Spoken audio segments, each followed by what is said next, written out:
Nous allons voir aujourd'hui comment déterminer graphiquement l'expression algébrique des fonctions affines. J'ai ici un exercice. On nous demande de déterminer graphiquement l'expression de la fonction f et de la fonction g. Voici la représentation graphique de la fonction affine f et la représentation graphique de la fonction affine g. Donc, on commence premièrement par déterminer l'expression de la fonction f. F est une fonction b, ax plus b. Donc, a c'est le coefficient directeur de la fonction et b, c'est l'ordonnée à l'origine. On commence par déterminer a. Donc, pour déterminer graphiquement a, on se place à n'importe quel point de la droite de la fonction f, par exemple à ce point, on fait un pas ou bien une seule unité, puis on cherche à rejoindre notre droite. Donc, on s'est déplacé de deux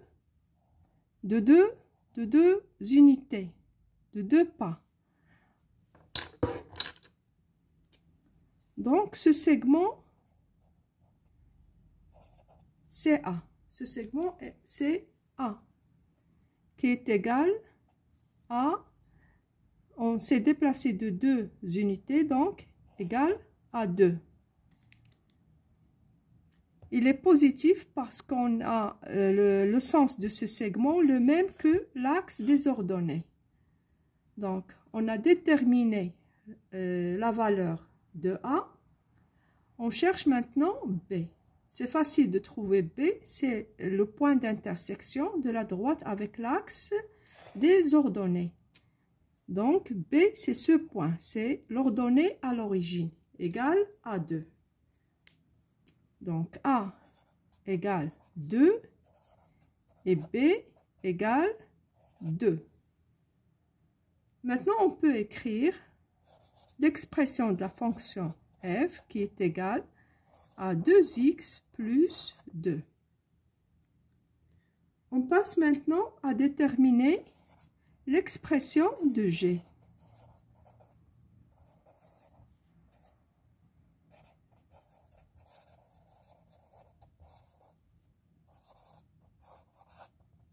La même chose, g c'est une fonction affine, c'est-à-dire qui s'écrit sous la forme g de x égale ax plus b, avec a, c'est le coefficient directeur qui nous indique la direction de la représentation de la droite, représentative de la fonction. Et b, c'est l'ordonnée à l'origine. Donc, d'abord, on détermine a. La même chose, pour déterminer a, on se place sur la droite de la fonction g à n'importe quel point. Par exemple, à ce point, on fait un pas, ou bien une seule unité, d'accord? Puis, on cherche à rejoindre notre droite. Donc, pour rejoindre notre droite, on doit descendre d'un seul pas, ou bien d'une seule unité.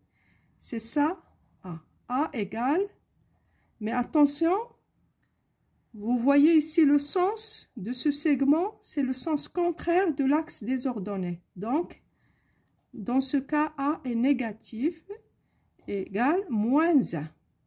Parce que ici, on a une seule unité, donc moins 1. Donc, A égale à moins 1.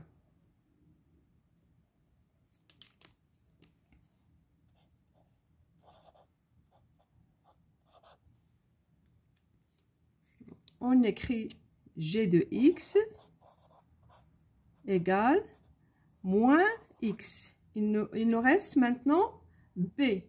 Pour b, c'est l'ordonnée à l'origine. C'est le point d'intersection de la droite avec l'axe des ordonnées.